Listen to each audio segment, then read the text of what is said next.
Hello बच्चों, आज हमारा टॉपिक है, उसका नाम है इलेक्ट्रोस्टैटिक्स। इस टॉपिक का कंटेंट क्या होगा? इलेक्ट्रिक चार्ज, डेफिनेशन हम जानेंगे इलेक्ट्रिक चार्ज क्या होता है, origin of electric charge, types of electric charge, units and dimensions, और फिर जानेंगे पॉइंट चार्ज क्या होता है, फिर properties of charge, comparison of charge and mass, methods of charging. ये हमारा कंटेंट है आज का जो लेक्चर है इलेक्ट्रोस्टैटिक्स से। चलो शुरू करते हैं। सबसे पहले इलेक्ट्रिक चार्ज पे आते हैं। डेफिनेशन क्या होती है इलेक्ट्रिक चार्ज की? Charge is an inherent property of matter that gives rise to the generation and interaction of electrical and magnetic phenomena. इसका मतलब ये हुआ कि जो चार्ज होता है, किसी भी मैटर का जो चार्ज है, ये उसका इनहेरेंट प्रॉपर्टी है। मतलब हमारे पास जो मैटर है वो तीन स्टेटस में होता है लगभग, सॉलिड, लिक्विड, गैस। किसी भी मैटर में जो भी चार्ज है वो उसके इनहेरेंट प्रॉपर्टी है, वो उसके साथ है, उसकी वजह से वो मैटर बन जाता है, उसकी वजह से डिफरेंट प्रॉपर्टीज आती है।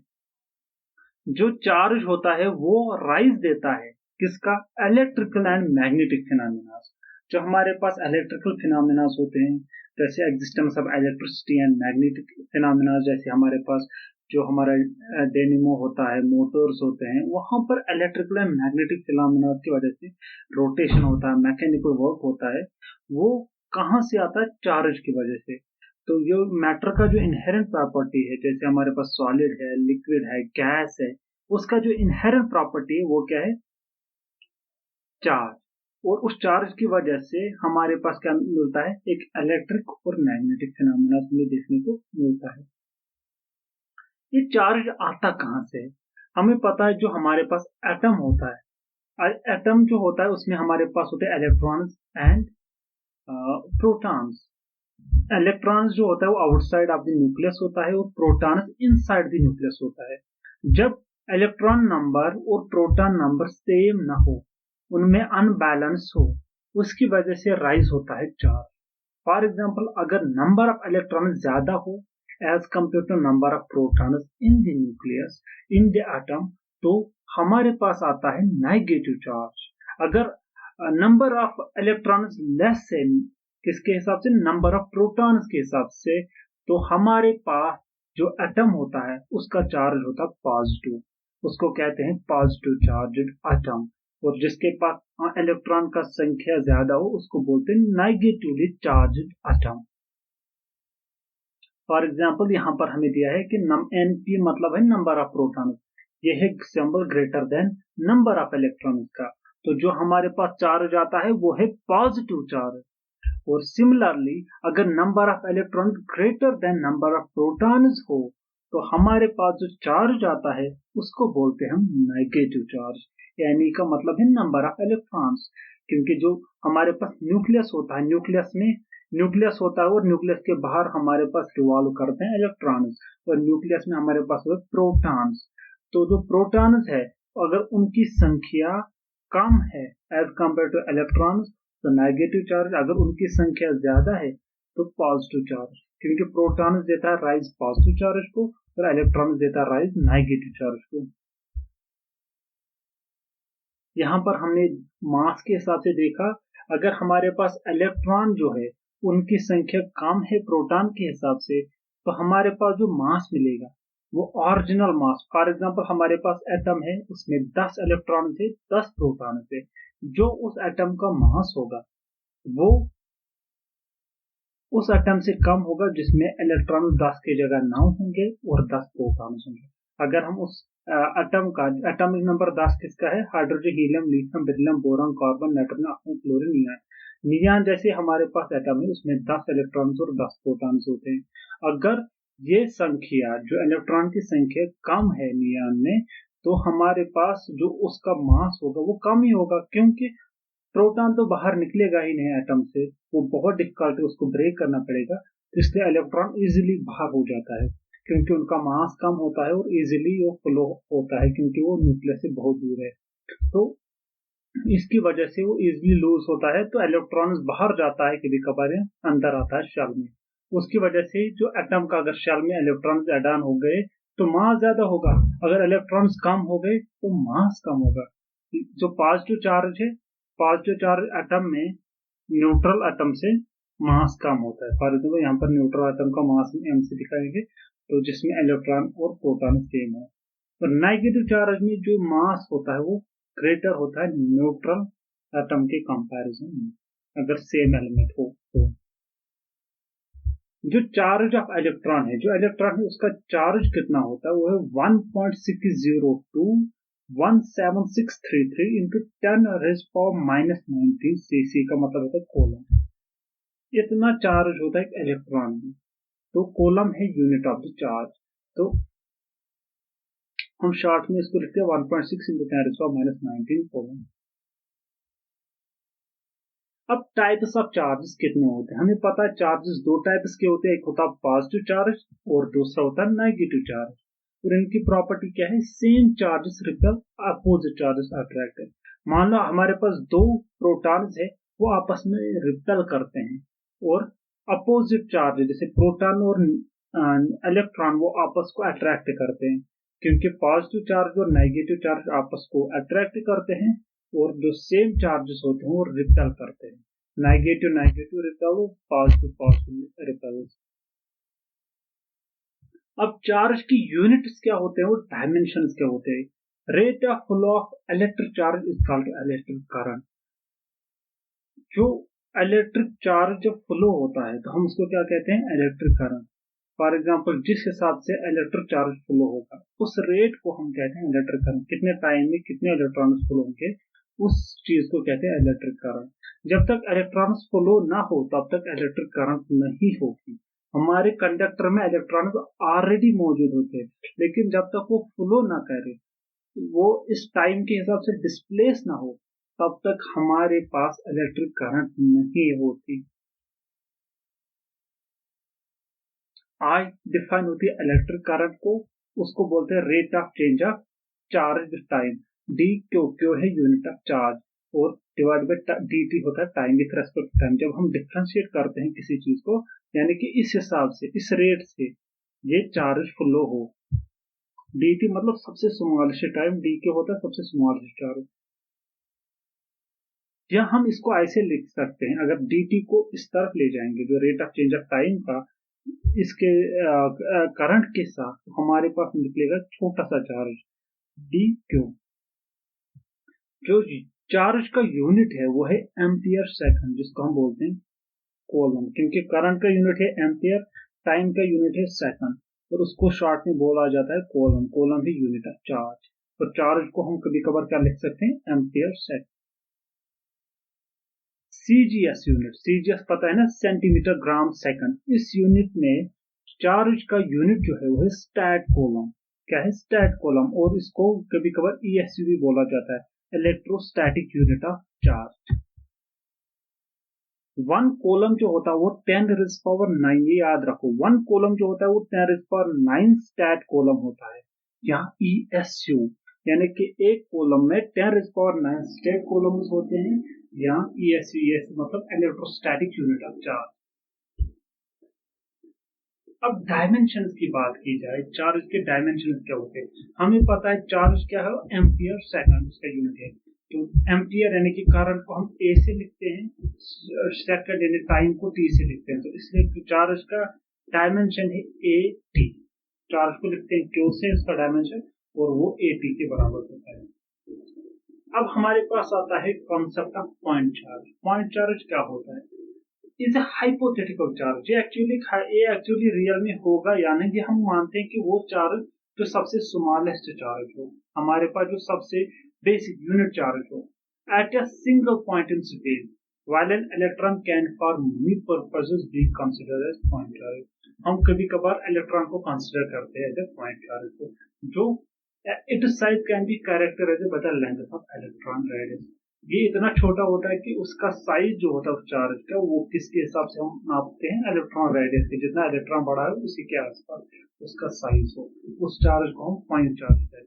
ये हम कैलकुलेशंस में और भी चीजों में यूज करते हैं। ये हाइपोथेटिकल चार्ज है जो स्पेस में एग्जिस्ट करता है। स्पेस मतलब जहां पर हमारा चार्जेस हो गया है, जहां पर हम कोई काम कर रहे हैं इस चार्ज के साथ, उसके अराउंड उस स्पेस में ये चार्ज एग्जिस्ट करता है और वो सबसे छोटा हो, लगभग इलेक्ट्रॉन के हिसाब से। कभी कभार हम इलेक्ट्रॉन को कंसिडर करते हैं पॉइंट चार्ज। कुछ एड ऑन पॉइंट्स जो इंफॉर्मेशन के लिए सही है। बेंजामिन फ्रैंकलिन एक साइंटिस्ट था, is credited as the pioneer who assigned the positive and negative sign of charge. Benjamin Franklin जिसने एक काइट एक्सपेरिमेंट किया था, वो काइट चला रहा था तो फिर लाइटनिंग हुई, उसको करंट लगा, फिर उसने सोचा करंट क्यों लगा, तो इसी साइंटिस्ट को कहते हैं कि इसी ने पॉजिटिव और नेगेटिव साइन ऑफ चार्ज दिए हैं, कि चार्ज दो टाइप्स के होते हैं, पॉजिटिव नेगेटिव, और उनका साइन दिया था। प्लस एक को कहेंगे, नेगेटिव दूसरे को कहेंगे। और जो इसका डिस्कवरी किसने किया? ड्यूफग ने डिस्कवर किया था कि एग्जिस्टेंस ऑफ चार्ज। और फ्रैंकलिन एक और scientist, Franklin is the smallest unit of charge. Franklin charge का स्मॉलेस्ट, जो चार्ज है उसका स्मॉलेस्ट यूनिट, ये कौन सा है? सीजीएस यूनिट, इसको बोलते हैं electrostatic unit, smallest unit of charge है। फैराडे को हम लार्जेस्ट यूनिट ऑफ चार्ज कहते हैं।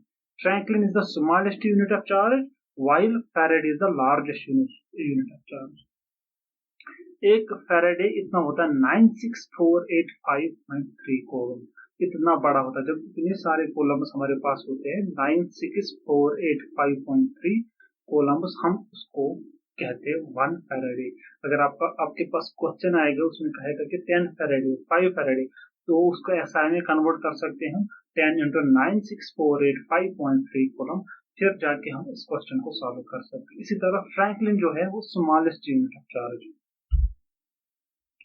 प्रॉपर्टीज ऑफ चार्ज, चार्ज की क्या क्या प्रॉपर्टीज है? सबसे पहले चार्ज ट्रांसफरेबल, यानी कि चार्ज जो है वो ट्रांसफर होता है। If a charged body comes into contact with an uncharged body, the charged body will acquire charge. The uncharged body मतलब वो इस चीज का कि अगर हमारे पास एक चार्ज बॉडी है जिसमें चार्ज हो, जिसमें जो इलेक्ट्रॉन्स है, जिसमें एटम्स है, वो नंबर ऑफ इलेक्ट्रॉन्स और प्रोटॉन्स डिफरेंट हो, तो वहां पर चार्ज होगा। तो अगर इस बॉडी को एक स्टेबल अनचार्ज बॉडी के कांटेक्ट में लाया जाएगा तो उस बॉडी में भी चार्ज डेवलप होंगे। यानी कि प्रॉपर्टी समझाता कि चार्ज ट्रांसफर है। जैसे हम इलेक्ट्रिसिटी ऑन करते हैं तो हमारे पास जितने कंडक्टर्स है वहां पर क्या है कि वहां पर चार्ज कुछ भी नहीं होता, लेकिन जो ही इलेक्ट्रिसिटी फ्लो होती है तो एक कंडक्टर दूसरे कंडक्टर से कनेक्ट करते करते ये चार्ज ट्रांसफर होता है with the speed of light. Charge is always associated with mass. Charge cannot exist without mass, while mass can exist without charge. तो चार्ज जो होता है हर बार मास के साथ एग्जिस्ट होता है। अगर हमारे पास किसी ऑब्जेक्ट का मास है तो उसमें चार्ज मासलेस ऑब्जेक्ट में नहीं होगा। अगर कोई ऑब्जेक्ट है तो हम कहेंगे इसमें मास नहीं, तो मतलब उसमें चार्ज भी नहीं है। Massless object don't have charge, तो मास का होना जरूरी है। लेकिन अगर हमारे पास मास है तो ये हर बार जरूरी नहीं कि वो चार्ज है। जैसे हमारे पास है न्यूट्रॉन। न्यूट्रॉन क्या है? चार्जलेस पार्टिकल, उसको कोई चार्ज नहीं, लेकिन वो मैसिव है, काफी मैसिव मोर देन प्रोटॉन है, लेकिन वो चार्ज नहीं है, उसमें कोई चार्ज नहीं है। Charge is conserved. चार्ज क्या है? कंजर्व है, मतलब charge can neither be created nor destroyed. ये कंजर्वेशन लॉ ऑफ चार्ज है कि चार्ज हम कभी क्रिएट नहीं कर सकते, डिस्ट्रॉय नहीं कर सकते। अलबत्ता जैसे एक चार्ज है वो दूसरी जगह हम एग्जिस्ट करवा सकते हैं, फ्लो कर सकते हैं। ओवरऑल सिस्टम में अगर एक क्लोज सिस्टम है उसमें जो चार्ज की संख्या है वो सेम रहती है, यानी कि charge is conserved. For example हमारे पास यहाँ पर एग्जाम्पल है यूरेनियम 238 है हमारे पास। यूरेनियम का एटॉमिक नंबर 92 है, मतलब इसके नंबर ऑफ प्रोटॉन्स 92 है। जब ये फिशन में होता है तो इसको ये ब्रेक डाउन होता है थोरियम और हीलियम। हीलियम जो ये वाला है इसको बोलते हैं अल्फा पार्टिकल। तो इसमें ब्रेक डाउन होता है, तो आप खुद कैलकुलेट कर सकते हैं कि थोरियम का एटॉमिक नंबर 90 है, हीलियम का 2 है, यानी कि 92 जो प्रोटॉन थे ये यहाँ पर थ्योरम में 90 आ गए और हीलियम जो अल्फा पार्टिकल है 2। इसी तरह जो मास था उसका एटॉमिक मास 238, थ्योरम में 234 और हीलियम में 4, इसको ऐड ऑन करके ओवरऑल सेम रहता है।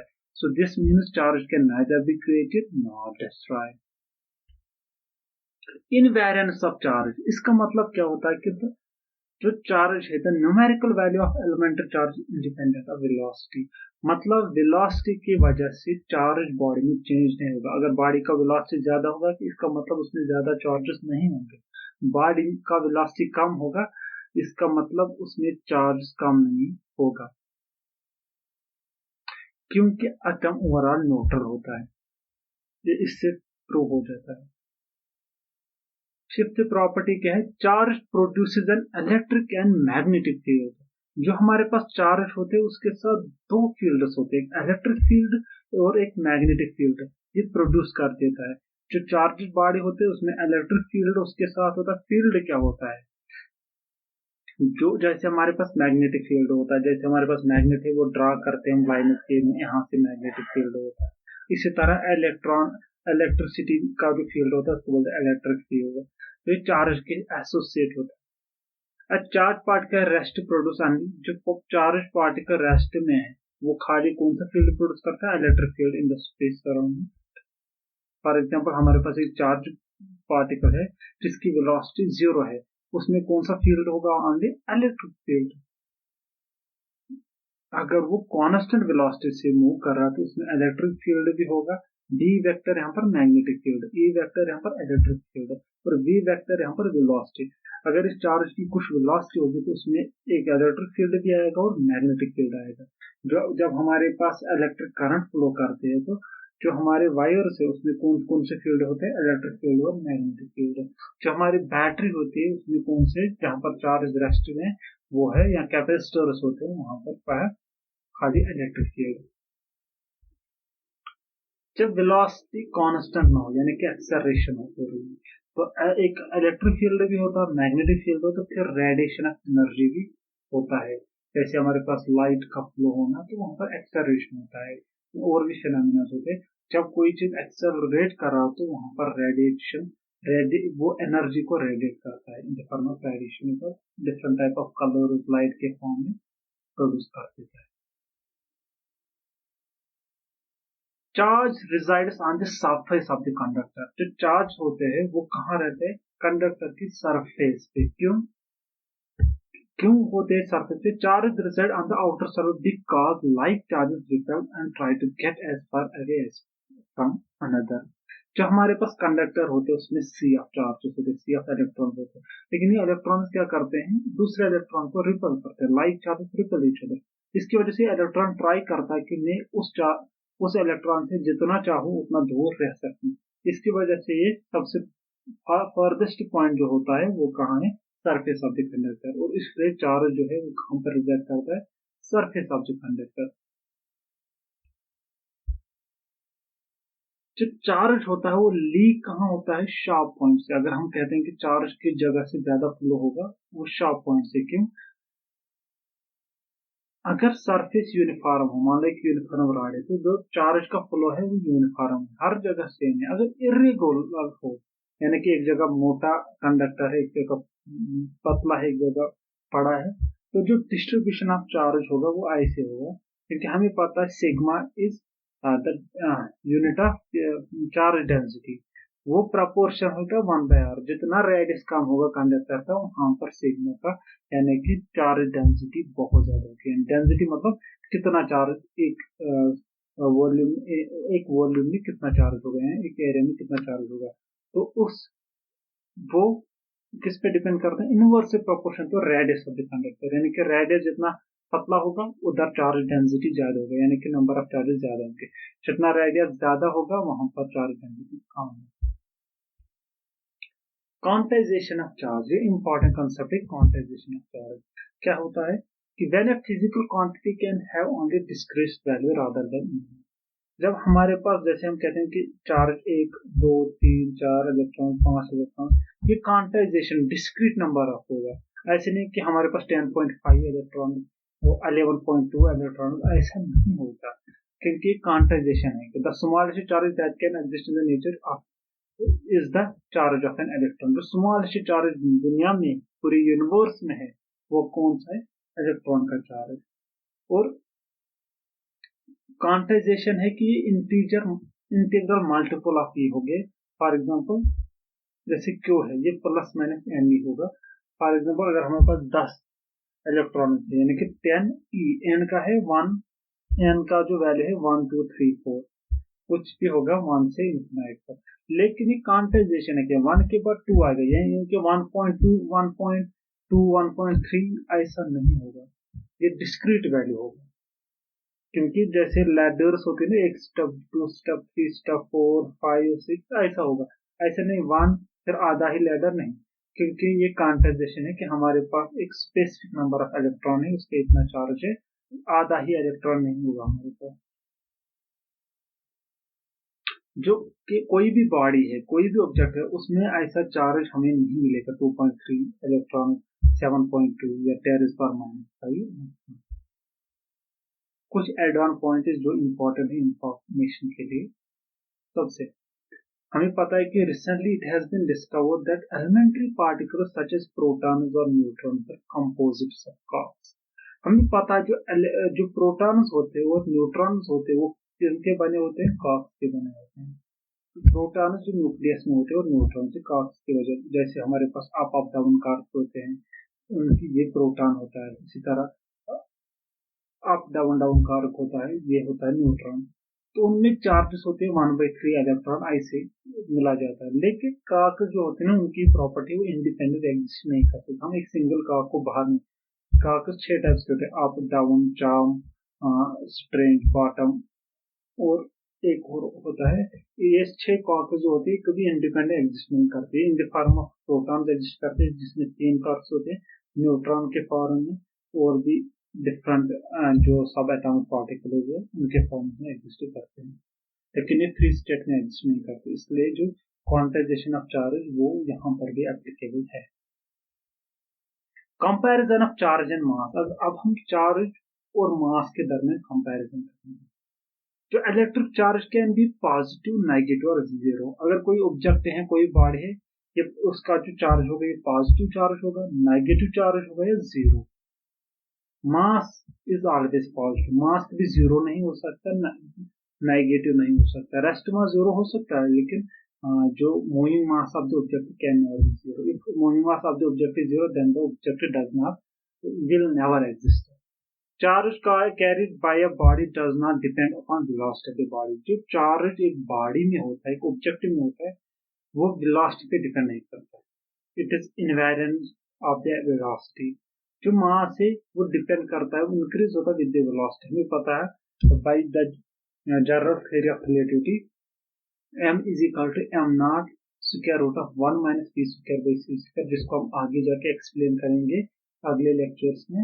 m नॉट है ये रेस्ट मास है, और over 1 minus v square by c square, ये हमारे पास जो आता है velocity of the object c square by square of the light. जब हम इसको कैलकुलेट करेंगे तो हमारे पास मिल जाएगा जो मास ऑफ द ऑब्जेक्ट, मास देगी।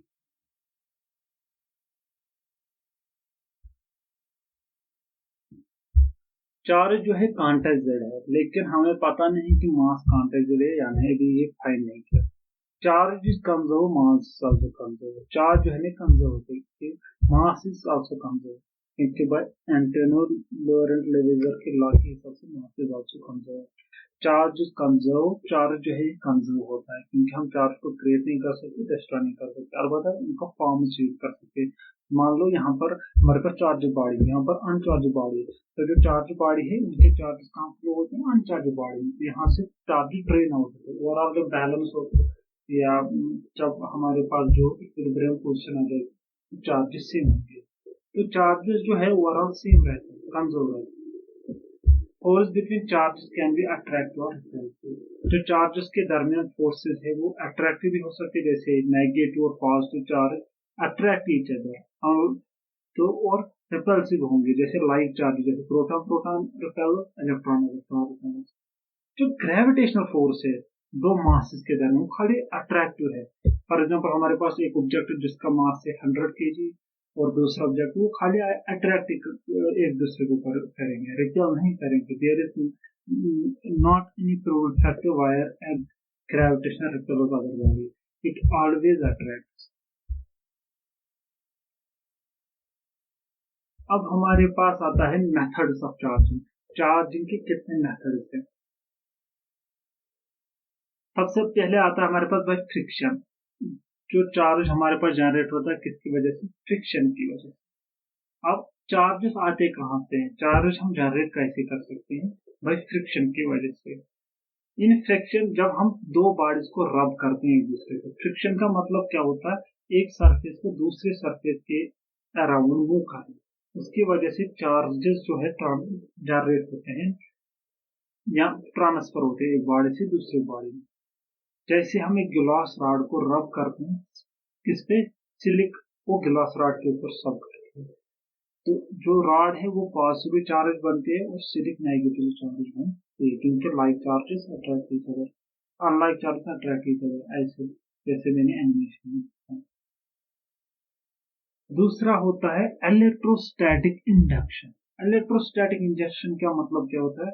If A charge body is brought near, अगर हम एक चार्ज बॉडी को दूसरे अनचार्ज बॉडी के अराउंड ले आएंगे, जो उनमें वो अट्रैक्ट करेंगे अपोजिट चार्ज को। फॉर एग्जाम्पल एक बॉडी नेगेटिवली चार्ज है, दूसरा न्यूट्रल है, लेकिन जब हम एक नेगेटिव बॉडी को एक न्यूट्रल बॉडी के पास ले आएंगे, जो इसका सरफेस होगा, जो परपेंडिकुलर होगा the surface of negative body, तो इस सरफेस पे पॉजिटिव चार्ज डेवलप होंगे। एक साइड पे नेगेटिव, दूसरे साइड पे पॉजिटिव, उसको क्या बोलते हैं? Induction. This process is called induction.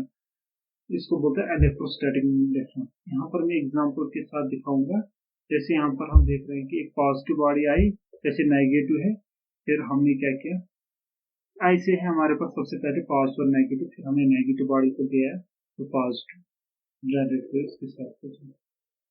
Charge by conduction, अगर हम दो कंडक्टर्स को आपस में कनेक्ट करेंगे तो कंडक्शन की वजह से चार्ज प्रोड्यूस। कंडक्शन का मतलब होता है कांटेक्ट करना, एक सरफेस को दूसरे सरफेस के साथ कांटेक्ट करना, इसमें एक सरफेस चार्ज है। इसमें चार्जेस किसकी वजह से मूव करते हैं? रिपल्शन, फोर्स करते हैं, एक इलेक्ट्रॉन को दूसरे इलेक्ट्रॉन को पुश करके मूव ऑन करते हैं। इसमें सिंपल, जैसे हमारे पास एक न्यूट्रल होगा, दूसरा जहां पर हमारे पास नेगेटिव बॉल होगी और हम नेगेटिव रॉड होंगे और बॉल न्यूट्रल के साथ कनेक्ट करेंगे, तो हम देखेंगे कि बॉल में नेगेटिव चार्जेस होते हैं। किसकी वजह से? कंडक्शन की वजह से। Thanks I hope you like this lecture. उम्मीद है कि आपको ये पसंद आया होगा। अगर आपको पसंद आया तो please do subscribe this YouTube channel.